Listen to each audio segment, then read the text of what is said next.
Today, we are talking to Mr. Sylvester Mack, formerly a sales engineer who headed up a leverage buyout that landed him a company to run.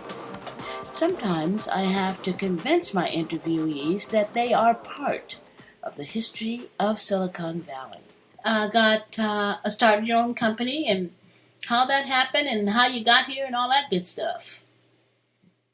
Okay, well, I admit that my story's a little interesting. Just a tiny bit, you know. Yeah, it's a little different. So,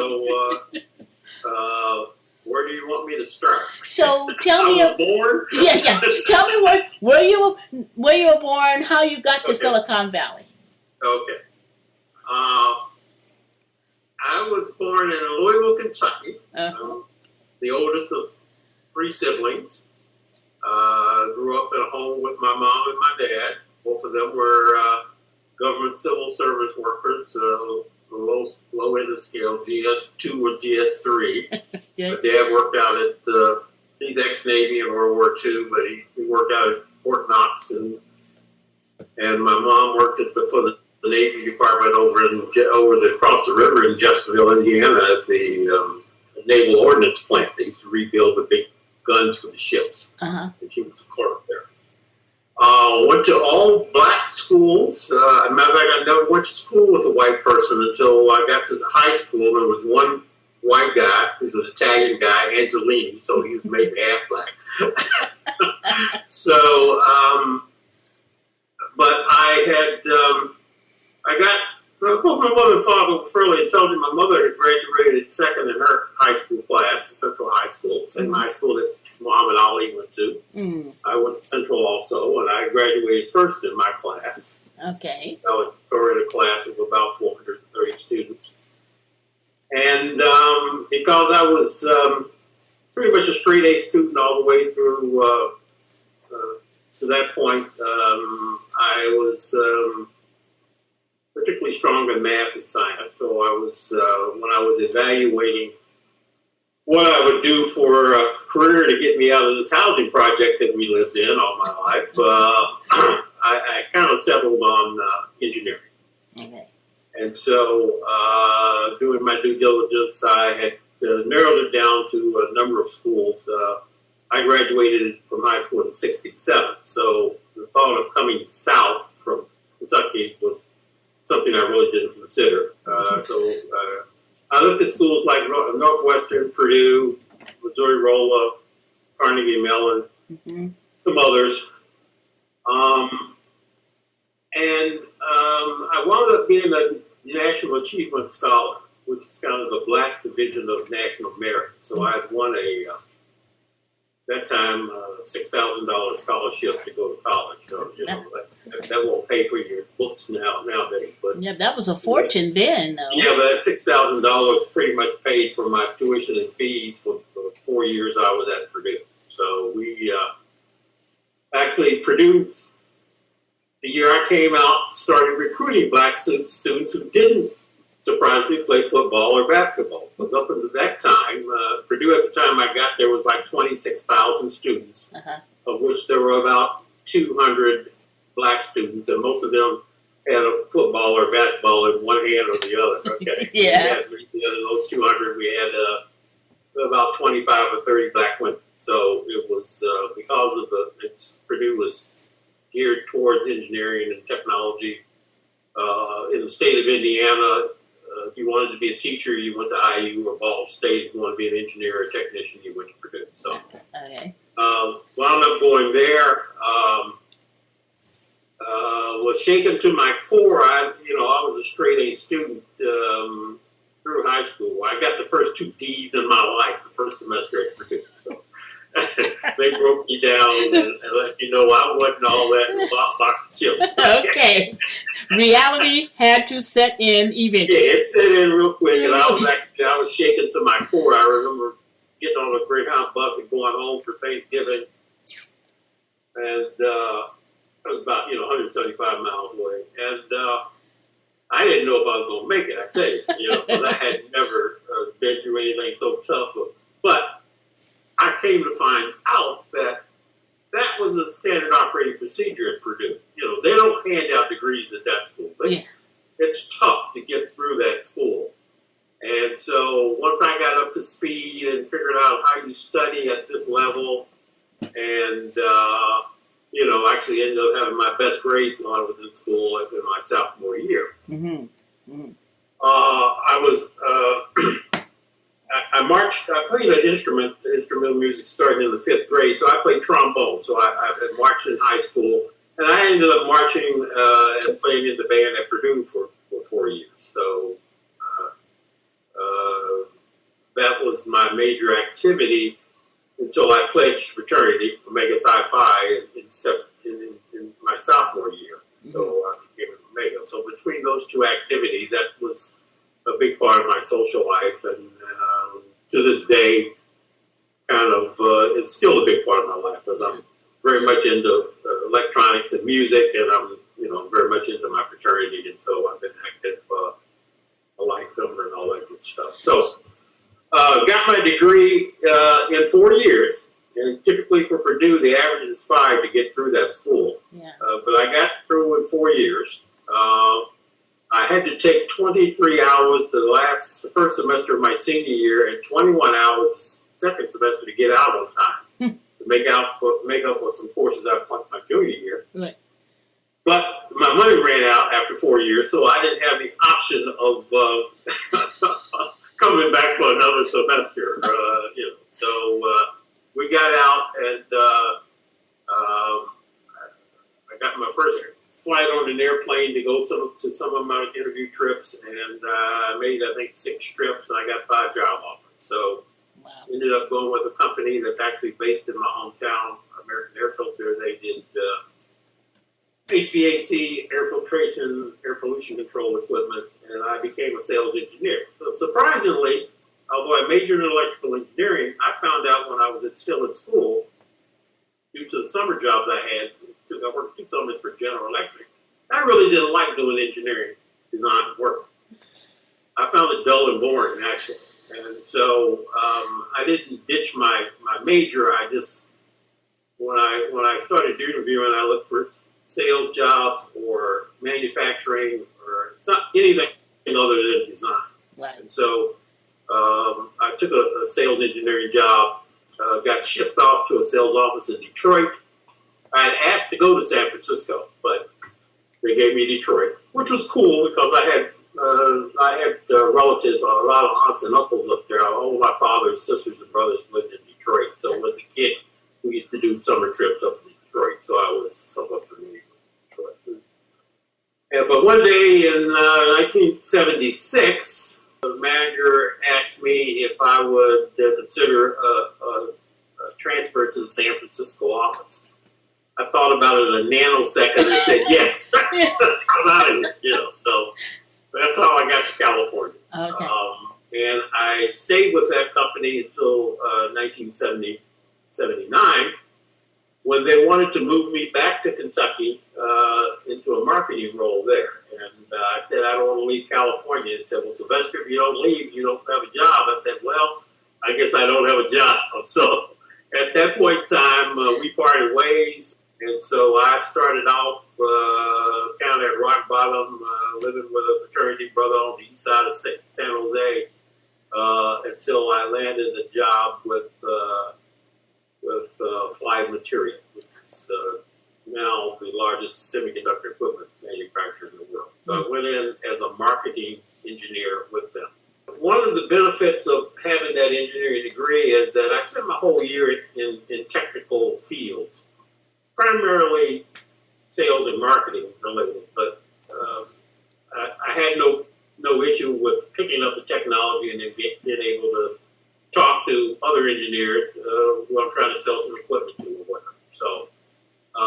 So I found my niche, and I like the independence of planning my day. I generally had a company car, so I decided where I'd go. And when I got to California, my office was actually in San Francisco, but I lived in San Jose because I couldn't, at the time, coming from Detroit, I couldn't afford anything closer to San Francisco than San Jose, and I was renting at the time. So anyway, my territory went from Monterey up to the Oregon border along the coast, but most of it was in San Francisco, and I was calling on architects and engineers who did build buildings, and I was trying to get my equipment specified to go into the building.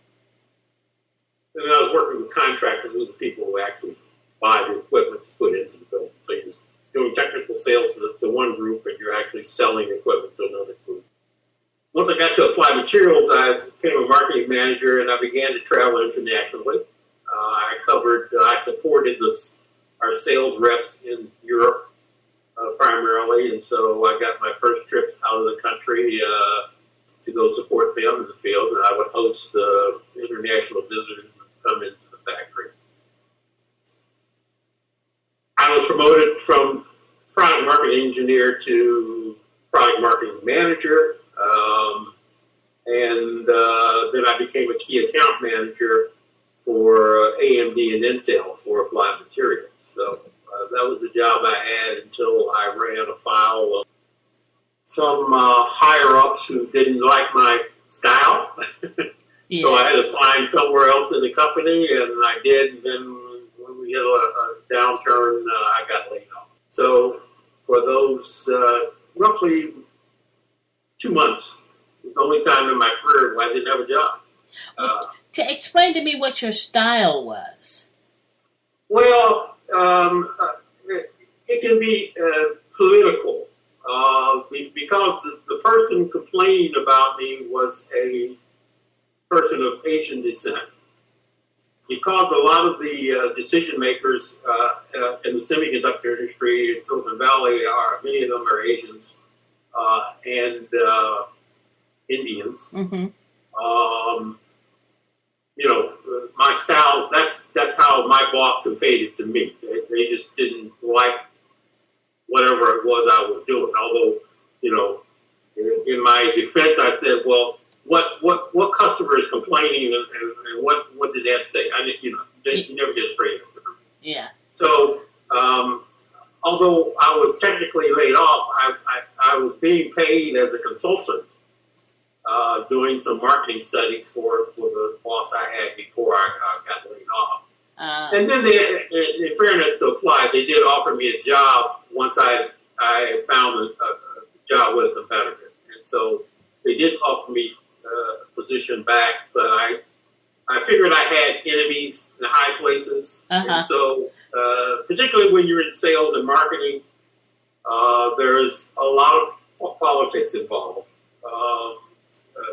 In various parts of the company. Well, tell me, how do you handle politics, as you put it? How would you handle that? In most instances, except for my time at Applied, in many instances, I was in a remote sales office, so you're away from upper management.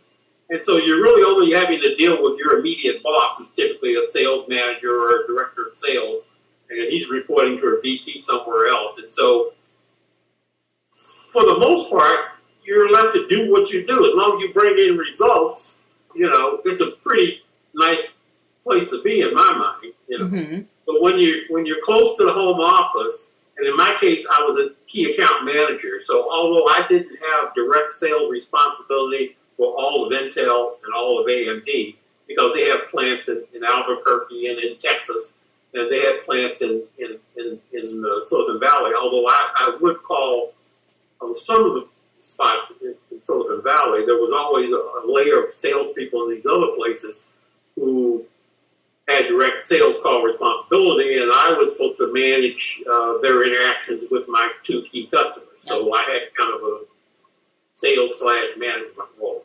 Okay, and at the time we were doing very little business with either of those companies. So, if somebody got questioned about why we weren't doing that well, then I'm the obvious target. It happens. Sometimes you're in the wrong place at the wrong time. I have friends who can't seem to hold on to a job because they have these issues with management.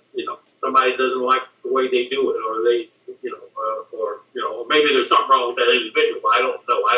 I've always tried to figure out basically that as a black person in white America, That's one of the reasons I was glad I decided to go to a predominantly white school, because I had no experience dealing with folks who didn't look like me. And so, but I also figured out that I can't be afraid of the way people make decisions, because a lot of times I lost a whole lot of jobs over the years. Yeah. For every one you got, you lost 9 or 10. You never knew why sometimes you lost, but you learn these homonyms that say, well, people buy from their friends. So that's why people take people to lunch and they try to develop a rapport. And so I saw that worked sometimes, because sometimes I didn't have the low price, but one of my contractor friends who liked me personally as a person, the way I service his business, whatever, he would call me and say, Sylvester, if you can meet this price, I'll give you the business. Mm-hmm. Probably doesn't get any better than that. I always felt that, if you do your best and try to certainly be competent, but also make people like you as somebody they want to do business with, really gives you a better chance to get there. I never really assumed that I didn't get that job because he doesn't like black people, he doesn't like Sylvester Mack, whatever. It's just that's the way the world works. People are different, and they buy for their own reasons. And so, as long as I was selling enough to hold on to my job, I guess I'm doing okay. So the essentially what you're saying is you understood the politics, but you didn't play the politics. Right. I never played golf. Culturally, growing up in a house, in a 100% black housing project, I never socially was willing to compromise what made me comfortable to say, okay, I'm going to become O.J. Simpson here and live in their world and pretend that I'm not who I am. I kind of accepted the fact that I probably put a ceiling over my head that said, Sylvester, you're never going to rise to these levels of upper management because you don't play the game. I don't do anything stupid, but I never felt like I wanted to pucker up for anybody, And so I'm going to do what you expected me to do, and I'm going to do my best, but, there are limits to what I'm going to do. Golf was not one of the things you were going to do then? No, I don't play golf. I'm not very athletic. I marched in the band, but I was always the last guy picked when it was a pickup basketball game, even though I'm 6'3". I've got cousins who was an All-American. One of them played in the NBA. I didn't get that gene. You're an engineer. Yeah, I was an engineer. I was a guy who spent his time in the library. So when I left Applied Materials, I landed at a company, CTX, that was owned by Motorola. I was selling for them, but they were developing a cell controller, which is a computer that's used to handle the manufacturing floor. They shared a building over in Sunnyvale with a company called Phase 2 Automation, which was a robotics clean room automation company. Because CTX was still developing their product, Phase 2 was selling. CTX was in the semiconductor market. Phase 2 was in the disk drive business. The guy who was running Phase 2 asked me if I would sell for them too, so I did. Well, actually, Motorola came in and shut down CTX, so I pushed my desk down the hall and I'm now on the Phase 2 side, selling for them. And then about a year later, the day of the big earthquake in 1989, I was over in Asia, traveling with a guy who was then president of Phase 2 Automation. He was an interesting story. There were 4 guys out of Stanford who started up this automation company. Tim Kugel is the guy that is now president of the company. He's one of the 4 original founders. He's the only one that had stuck with it. So he had urged me, he and I were in Japan, and then I was going on to Korea or somewhere. I didn't know where I was going. But he said, well, Sylvester, I'd really like you to come back early for this meeting we're having. So I said, well, I've got appointments set up. I was going to Korea, and then I was going to Singapore. And I said, well, I don't have anything set up firm yet for Singapore, so I'll go to Korea, and then I'll back. So I got in the day of the big earthquake. So at that meeting, they announced that Motorola was going to shut down Phase 2 Automation. And I looked around the room, and I see people dusting up their resumes mentally. After the meeting, The guy who was he wasn't an employee, but he was a consultant. And he came to me and said, Sylvester, we would like for you to lead the group to buy this company, do a leverage buyout and buy it from Motorola. And I thought about it. And since I was relatively new to the situation, I saw the products that they had. Mm-hmm. And they really had two very strong customers. We had Comag and IBM. I got excited about it. So I said yes. Of those 30, 35 people, only 12 of us decided to go with the new phase 2. We decided we would, put money into the company. So I'm the only one that went and got a $50,000 mortgage on his house, second mortgage. So I put in the biggest chunk of money. Yeah. We were doing a leverage buyout. So, the money that we put in wasn't really what was necessary to buy the company because we signed notes with Motorola that says we will pay you. And we negotiated with them to get out of the building. The building we were in over by the soup can over there in Sunnyvale was much too big for what we needed. 12 of us going to be rattling around in this building. And so we got somebody to tell us what the furniture and the computers and everything was worth. And we came up with an offer to Motorola that they accepted because they didn't really want to be known as this big company that bought up all these little companies years back, and now they were shoveling dirt on all of them. Their whole thing was they were going to grow one of these small companies or several of these small companies into major revenue producing divisions of Motorola. Never happened. So with myself and the three, I call us the four musketeers and the other 8 worker bees, we started off January, I guess New Year's Day we didn't work because the deal closed December 31st of 89. Okay. And so the first, right after New Year's, we opened a still phase 2 automation. And I went around to our major customers and say, hey, I'm the new sheriff in town, and, please give us enough business to keep us. Keep the doors open. Yeah.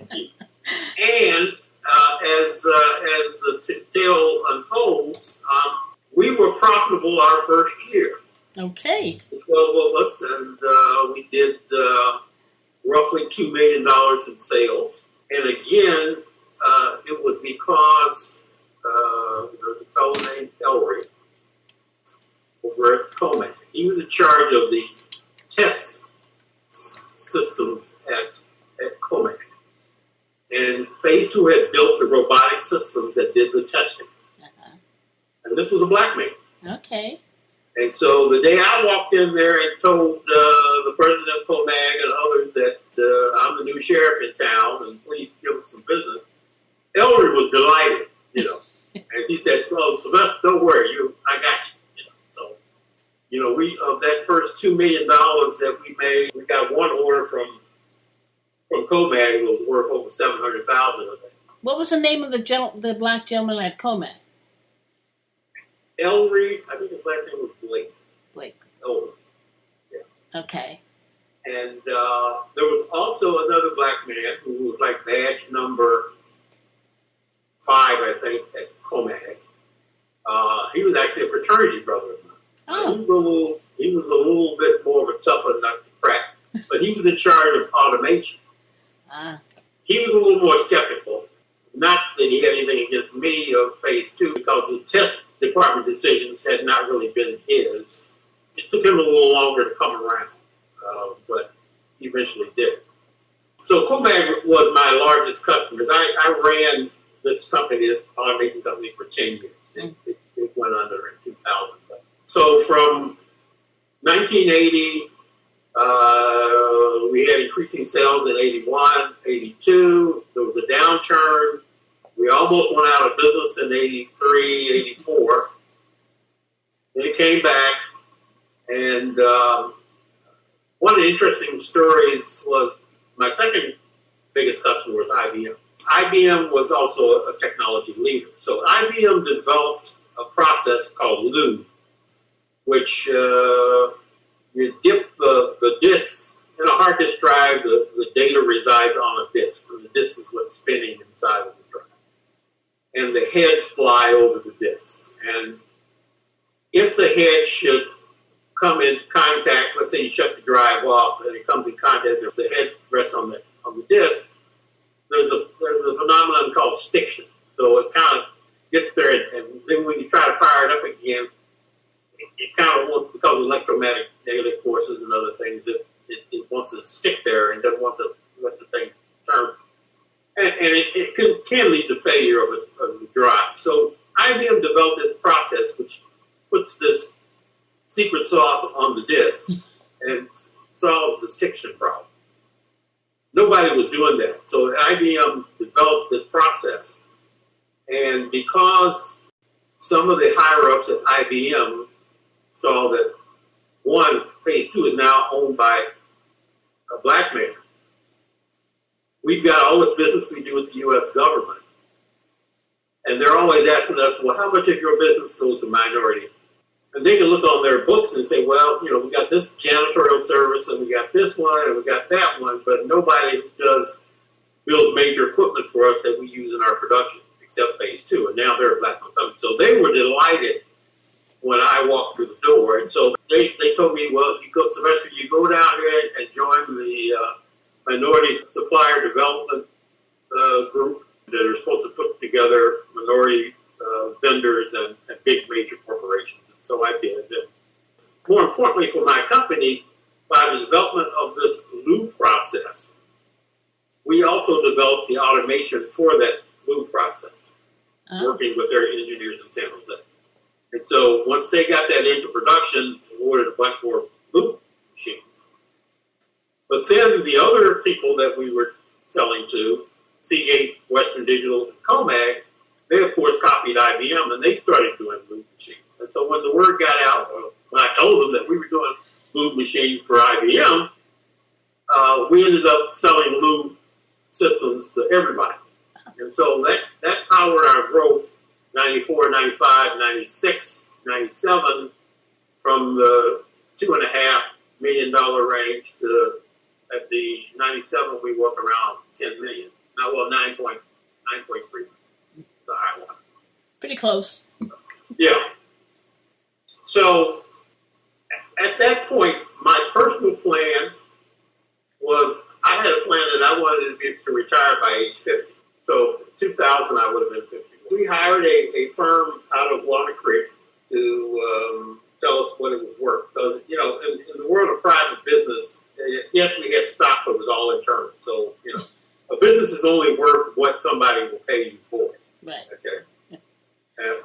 So you try to establish a valuation based on what your sales are, what the projections look like, profitability, and all this stuff. So rule of thumb is, for a privately owned company, you've got to show 3 years of solid profitability to get a multiple of anywhere from 1.5 to 3x times what your sales are. So theoretically, if your sales are $9 million and everything else lines up perfectly, you might be able to sell the company for $27 million, assuming you can find the right buyer. But that's how the world works. That's how you have to find that buyer. And then when you do find that buyer, that's the number you start with, and then the rest of it's haggling and how good of a job you do selling what you can do versus what they think you can do. So, and we got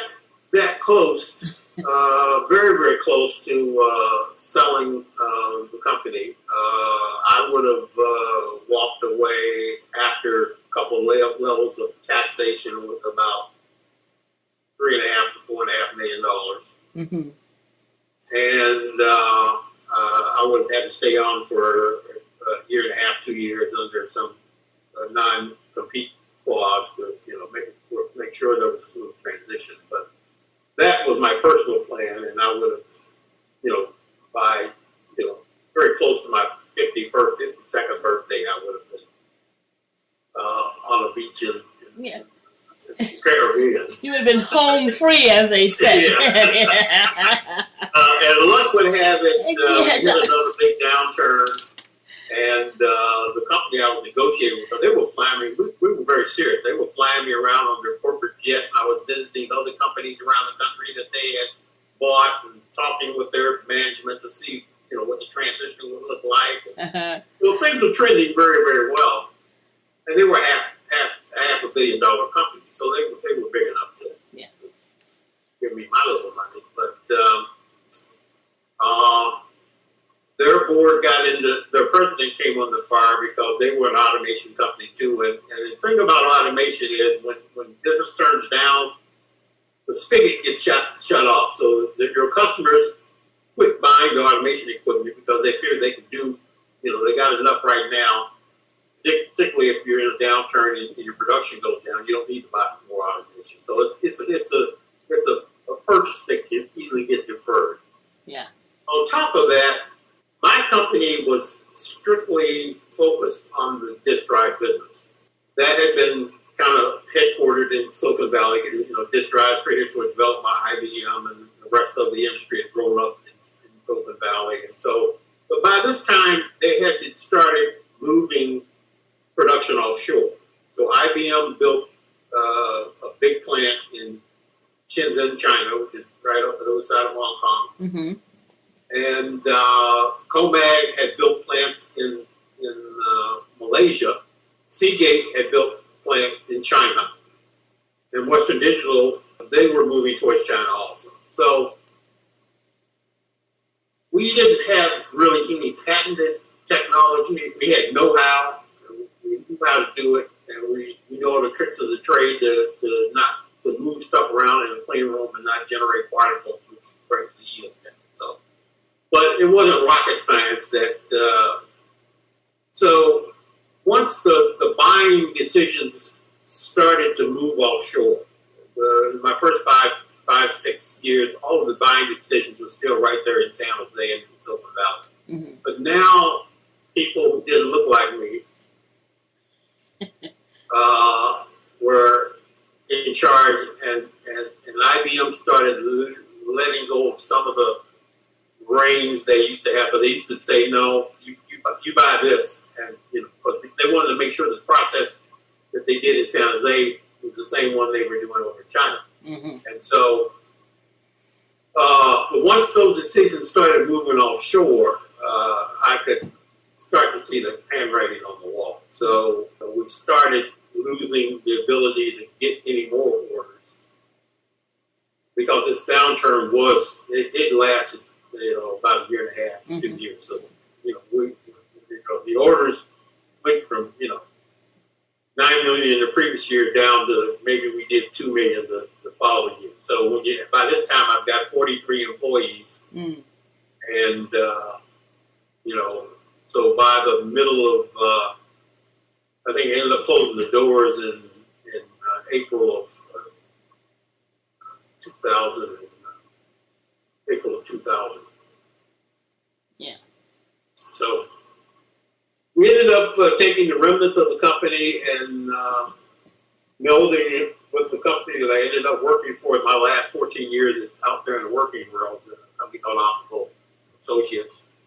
The president of that company is a Jewish fellow, Charlie Church, who had been my boss back at Applied Materials. Huh.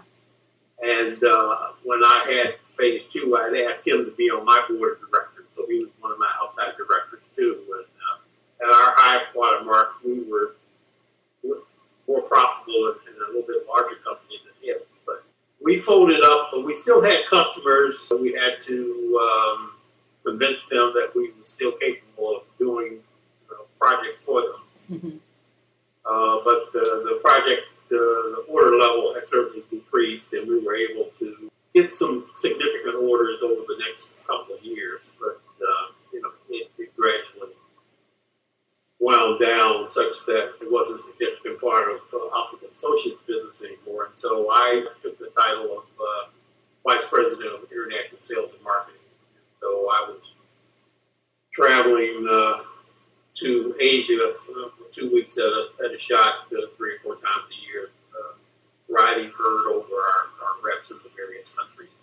Tell me, how many of those people that you managed were from that country? Were they all from those countries, or did you bring Americans, expats over with you? I had one guy who was based in the Philippines who was American. And he used to travel us to some of the places that I didn't want to go to. But we had to let him go. And so at that point, I ramped up my travel schedule. So I would go for 2 weeks at a shot. So I typically go to China I always would fly to Japan because I flew Delta. They always stop in Tokyo. If I had business in Japan, I'd go into Tokyo. If not, I'd go on to either Korea, Singapore, Shanghai, Hong Kong, Thailand, Australia.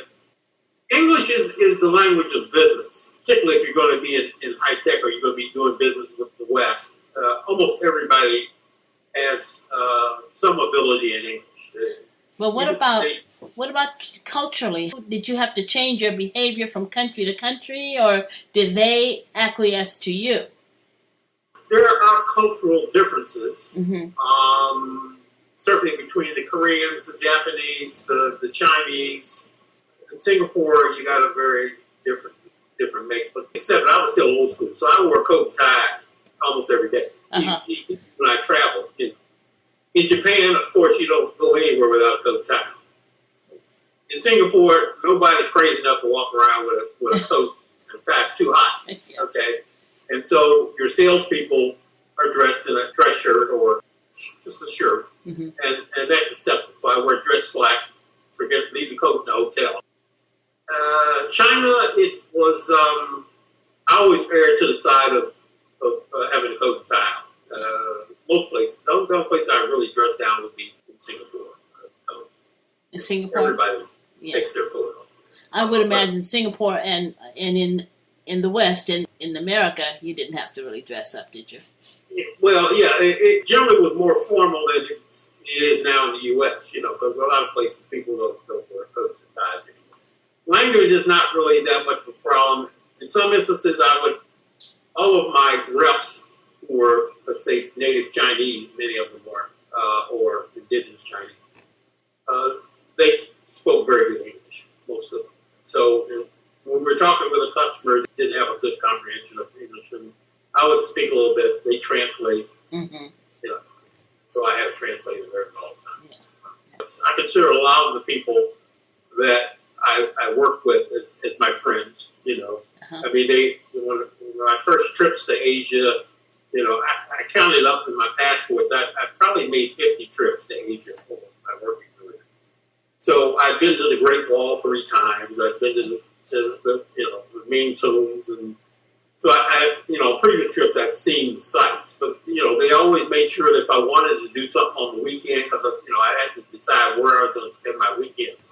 Later on, I knew enough about subway systems and the train systems and all that I could pretty much get around, even in Japan. You get outside of Tokyo, they lose the English signs. Around Tokyo, there's no problem. But you get outside of Tokyo and you look up there and everything's in Japanese.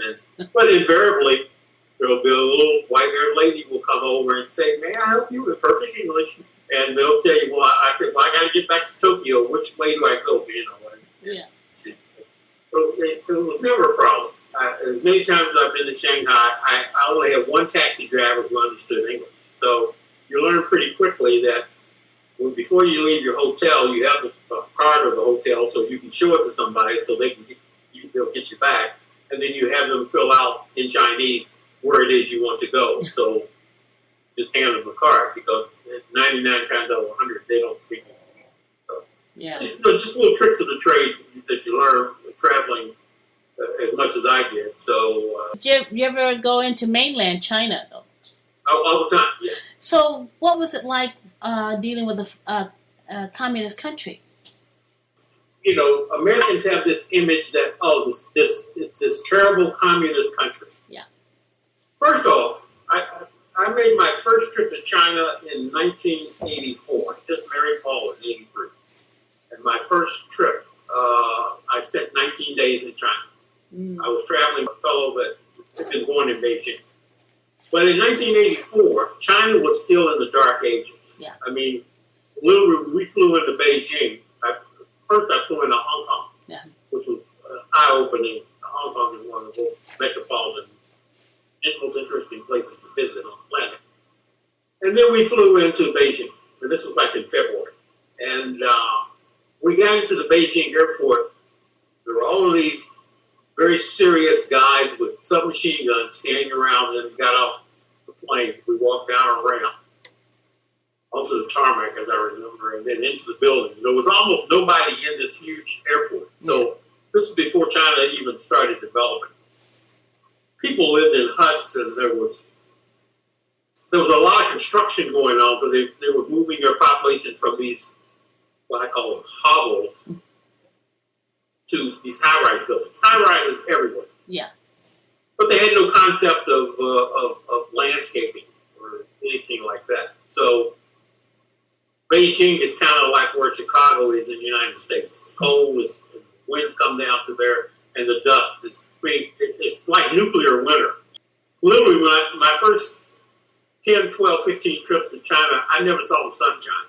I mean, unless you were in Shanghai or down in southern China, just around Hong Kong, the air is a little cleaner. But anywhere around Beijing, even the broad daylight, it's just like it's always a cloudy day. You know, the air quality was so horrible. But walking around at night by myself, and one thing you feel very safe. It's totally different to walk around in some city, some large city in the United States, where you constantly got your head on a swivel, wondering who's knocking your head. Right. The only time I felt anything of the communist state was if you're sitting in your hotel room, say watching most of the Western style hotels they'll have a French channel, a German channel, or a Russian channel, but I'm watching CNN International, and so if the story comes on about the Uyghurs, where the Chinese are discriminating against them and this ethnic group, right, your screen goes black, dark. Just goes black. Yeah. Okay. Yeah. Then a couple minutes later, when the story's finished, your screen come back on. And that's really the only time I felt like there was any government intrusion. Again, I've never lived there, but I've spent 3, 4, 5, 6 days in China in a stretch. You don't really see policemen that much. You walk around Tiananmen Square. I mean, I'm sure they've got people. You don't see a police presence like, in America, you see a cop car, you got to see a cop who's got a gun strapped on him. In Hong Kong, you don't see any of that. The Chinese people seem to be relatively happy. It's changed a lot, because they got 1.3 billion people. Right. So now you've got a population of 300 to 400 million, which is the size of the United States, who are pretty middle class. You go to Shanghai now, you see more Mercedes and BMWs. It's almost gridlock all over the city because these people are making big money. The government has made a pact with the Chinese people. We will let you earn whatever it is you want to earn. Just keep us in power. So that's the deal they've made. And they have these 10-year, 5-year, and 10-year plans where they lay out what they're going to develop next. And from that standpoint, they've done a fantastic job because you could never get as much as they've gotten done in China here in America because, we've got Republicans now saying, no, we're not going to spend money on anything. Right. Give up the power. It appears to me that it works pretty well for the Chinese people because when I first went over there, everybody made about $90 US a month. I don't care whether you were a street sweeper, cab driver, a doctor, whatever. Everybody made in this very narrow band. That was in 1984.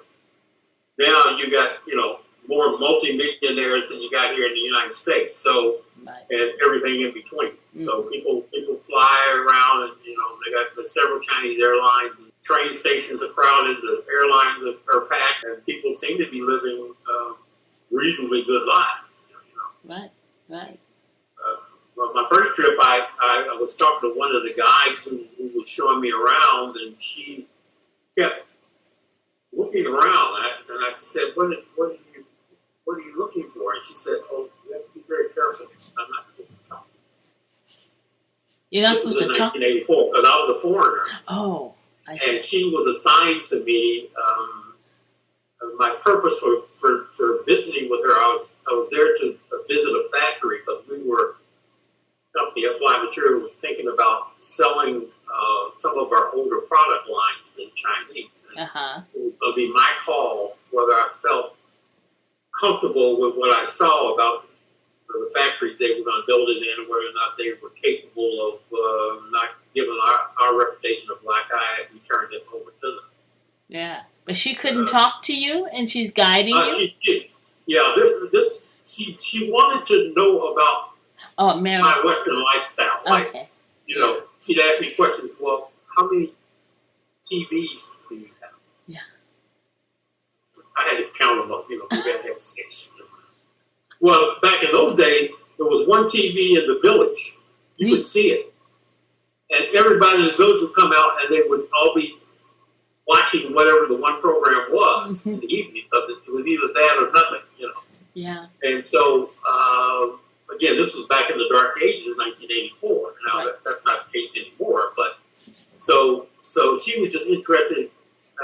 She had damn few opportunities to talk to us. Right. Because I'm 6'3" and a black man. I mean, I remember now my first trip. And as I walked by people who were walking towards me, and then all of a sudden I would stop and turn around. Everybody I had passed had stopped and was gazing at me. As if they had never seen a black guy, particularly one who was 6'3". Yeah. In their life. I mean, I was a real oddity. And but they were scary, but they weren't. It wasn't a malicious stare. It was more wonderment. Yeah. Curiosity. And you could see it in their eyes that they were just, I was something they had never seen before. Maybe they thought you were a movie star. Well, I didn't get into all of that, but they know I was different. So So what made you? What decision making went into moving back to the southern states? Well, economics. I was trying to make it till 66 so I could get my full Social Security, but I got put out the pack a year early. So 2014, I had a choice to go on full commission, just working commission hours. When phase 2 went under in 2000, I had to make some payroll when things got bad. I got some seconds from my house. And, I had I was almost to the point I had drawing a salary. And I loved California, but I spent 36 years there. And, Yes. And all of my family, for the most part, was back this way. I got fraternity brothers here that I would see at homecoming. They said, well, Sylvester, you got to come check Atlanta.